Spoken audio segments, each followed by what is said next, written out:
నేను కొణిదెల పవన్ కళ్యాణ్ అనే నేను శాసనం ద్వారా నిర్మితమైన భారత రాజ్యాంగం పట్ల నిజమైన విశ్వాసం, విధేయత చూపుతానని, భారతదేశ సార్వభౌమాధికారాన్ని, సమగ్రతని కాపాడుతానని, ఆంధ్రప్రదేశ్ రాష్ట్ర మంత్రిగా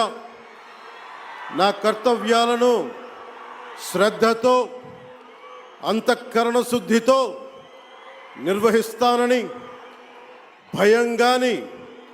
పక్షపాతం కానీ, రాగద్వేషాలు కానీ లేకుండా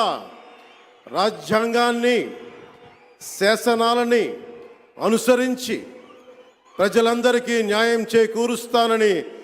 దైవ సాక్షిగా ప్రమాణం చేస్తున్నాను.